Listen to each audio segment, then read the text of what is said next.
Olha, o assunto que está esquentando a internet, de vez em quando eu vejo aí. Ele perguntou por que trocaram o Leonardo Camilo, que faz a voz do Ikki de Fênix, né, na nova temporada aí de Cavaleiros do Zodíaco, desse reboot. É assim que fala, né? Bonito, bonito. Enfim, não trocaram só o Leonardo Camilo, né? Trocaram os 5 cavaleiros, pelo que eu entendi. Tem muita coisa que acontece, gente, que o público, a gente tende a reagir de uma forma meio emotiva, o que é perfeitamente normal, compreensível, mas assim, a história, ela nem sempre é tão linda quanto parece, nem sempre é tão romântica. A gente tem que lembrar que isso é um mercado de trabalho. Então, é trabalho para os dubladores, é trabalho para os tradutores, é trabalho para os estúdios, é trabalho para os distribuidores, para os canais de streaming. É um mercado de trabalho, um mercado profissional que envolve prestação de serviço e recebimento de dinheiro. No caso, pelo que eu soube, tá, gente? Eu não estou envolvido com isso. Mas no caso dos Cavaleiros do Zodíaco, o que eu soube foi o seguinte: os cavaleiros, eles normalmente, os dubladores, né, dos cavaleiros, eles normalmente pedem um valor extra pelo trabalho, né? Então, eles querem receber o valor normal, né, de dublagem que a gente tem no mercado e um valor extra. Eu não sei exatamente os números, porque o que eu sei talvez não seja verdade, então não vou ficar aqui falando algo que eu não sei se é 100% verdade, porque eu não estava lá, não participei da conversa, né? Mas do que chegou para mim foi algo mais ou menos assim: pagar os cavaleiros, os dubladores dos cavaleiros, seria o mesmo tanto que dublar a série inteira. Então, só para deixar como pensamento.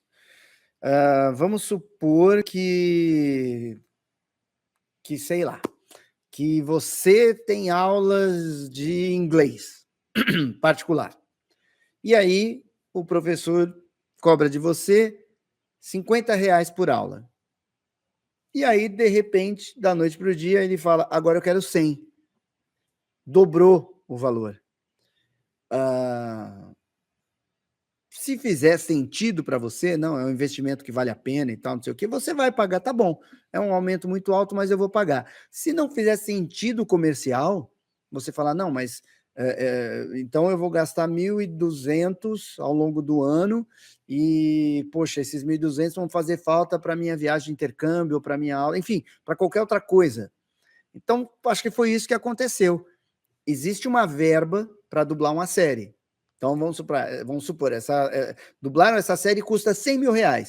De repente, aparece mais 100 mil, agora ela vai custar 200, provavelmente não vai fazer sentido comercial, porque eles não vão vender isso por $1 milhão e botar 800 mil no bolso, na verdade, 900 mil. Então, a matemática não fecha, né? Você, quando compra sua roupa, seu carro, onde você vai jantar, na balada que você faz as coisas que estão dentro do seu orçamento, né? Você não vai numa balada que custa R$ 500, abre champanhe e tal, que nem outras pessoas fazem. Então, eu entendo que foi meio que isso. Eles pediram um valor que para eles faz sentido, e eu não estou aqui para julgar se faz sentido ou não faz, porque cada um é que sabe o quanto ou o quanto pode ou o quanto deve cobrar, né, por um trabalho. A gente não vê uns quadros, às vezes, que vale $5 milhões, e aí uma rabiscaiada do nada, e tem gente que vai lá e paga, porque é subjetivo. Então, você não pode dizer quanto vale o trabalho de um artista, seja lá de que área for. Então, eles pediram um valor que para eles fazia sentido. E para o cliente, aquele número não batia. Se a gente pagar isso, a gente vai ter prejuízo. E tem outra questão. Supondo que, eu não sei se é a Toei ou a Crunchyroll, eu não sei direito mesmo, porque, como eu disse, não estou envolvido nisso, mas supondo que eles pagassem. O que pode acontecer? Chega Pokémon, aí os dubladores do Pokémon falam, também quero o dobro. Aí chega Dragon Ball, os dubladores de Dragon Ball, eu também quero o dobro. Aí chega One Piece, os dubladores de One Piece, eu também quero o dobro.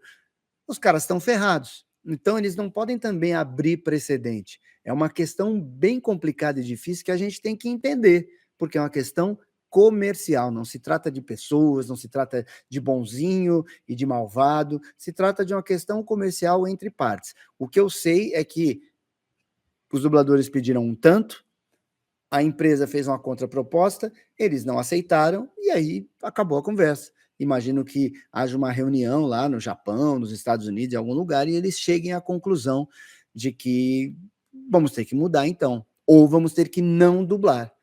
E eu acho isso natural, acho normal, porque, como eu disse, é um mercado de trabalho que tem que fazer sentido, ele tem que gerar dinheiro para todo mundo. Para todo mundo que faz parte, ele tem que gerar dinheiro, porque senão deixa de ser trabalho e passa a ser, sei lá, uma benevolência. E isso não acontece em nenhum lugar do mundo, beleza? Espero ter respondido. Aí tem um monte de coisa, gente. Aí tem post de fulano, de ciclano, de beltrano, cada um com seu interesse pessoal contando a sua história. E aí, quanto a isso, eu prefiro nem comentar, porque é bem complicado. Eu também não quero ficar nem julgando uma parte ou outra e nem expondo uma parte ou outra, mas assim, o fato é que eu, como Goku ou Bob Esponja, eu nunca pedi um valor diferente para fazer o meu trabalho, apesar de dublar esses personagens há mais de 20 anos. Mas essa é só a minha posição, minha postura, que não quer dizer que é a certa nem a errada. É só a minha, beleza? Que mais? Tem mais perguntas? Eu ia falar da questão da troca de voz no original. Né? Isso também aconteceu já no Japão, gente. Né, já aconteceu que no caso do Japão são as vozes originais, né, não são os dubladores. Já aconteceu também, né, assim como já aconteceu nos Estados Unidos, é comum. Às vezes o ator pede um valor que, de novo, gente, não faz sentido comercial. Então, quando pagam, sei lá, para um Tom Cruise, um cachê de, sei lá, 50 milhões de dólares, é porque os caras põem na ponta do lápis e falam, faz sentido, ele vai trazer mais do que isso de volta. Entende? Então, o valor tem que agregar. Você tem que agregar para receber algo mais. E aí eu lanço a pergunta aqui. Se não fosse eu a dublar o Bob Esponja faria menos sucesso do que faz hoje? Não. Que isso? Não, é verdade. Mas vocês entendem? Não sou necessariamente eu que faço o Bob Esponja ser um sucesso, porque ele é um sucesso na Itália, na França, em tudo quanto é lugar, ao redor do planeta. Então é o contrário, eu sou agraciado de ter a chance de dublar um Bob Esponja. É claro que com o meu trabalho eu contribuo, eu faço coisas bacanas, eu tento fazer o melhor possível, eu tento fazer uma dublagem com excelência, mas não sou eu que faço o Bob Esponja dar dinheiro para Nickelodeon, para Viacom. Não sou eu. Posso ter a minha contribuiçãozinha, mas assim, eu tenho que ter a cabeça no lugar. E muitos dubladores já perderam personagens importantes e grandes por ter, em algum momento, achado que a razão do sucesso daquela obra, daquele personagem, daquela série, daquele filme, era ele. E isso eu acho uma coisa muito perigosa. E voltando ao que eu estava falando, já aconteceu no Japão, nos Estados Unidos, de trocarem as vozes, porque não houve um entendimento financeiro, comercial sobre a coisa, e também por atitudes, né, de gente que atrapalha, como eu disse para vocês aqui no começo, gente que torna a gravação difícil, que torna o cumprimento dos prazos difícil, e isso acaba gerando troca, infelizmente. Aquilo que eu disse no começo, ninguém gosta, nem o dono do produto gosta, nem os fãs e nem a pessoa que fazia a voz. Ninguém gosta dessa troca. Mas às vezes ela se torna impossível de não acontecer. Wendel tem medo de que aconteceu com o CDZ aconteça com o DBZ? Marusei Play. Cara, medo não.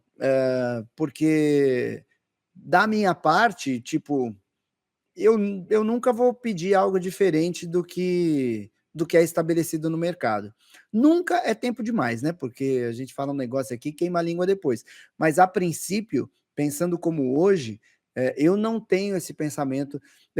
Você me chama para dublar A Volta dos Que Não Foram. Aí me colocam lá para dublar o John Smith. E aí eu falo, eu quero 10 mil para dublar esse filme.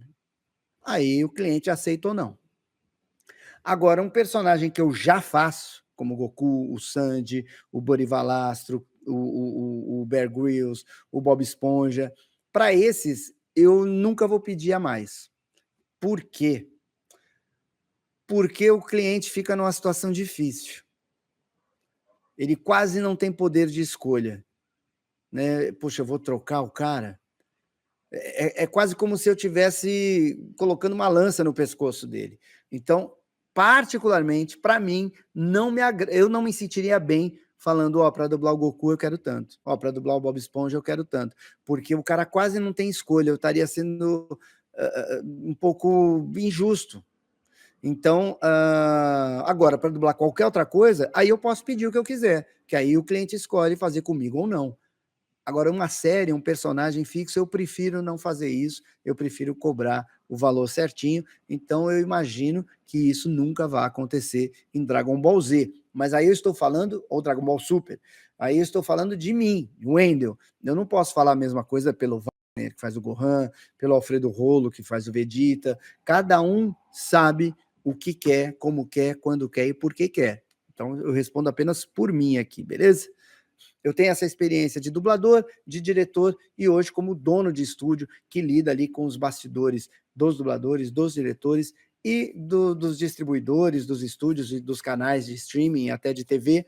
Então, eu sei bastante coisa. Eu não posso falar tudo para vocês por vários motivos, às vezes por contrato, às vezes porque eu não quero expor um cliente, ou não quero expor um dublador, ou não quero julgar sem fazer parte daquilo, mas eu tento o máximo possível trazer a minha opinião para vocês, sempre com muita transparência, com muita ética, muito respeito, mas, claro, lembrando a todos que nem todo mundo é santo, tá bom?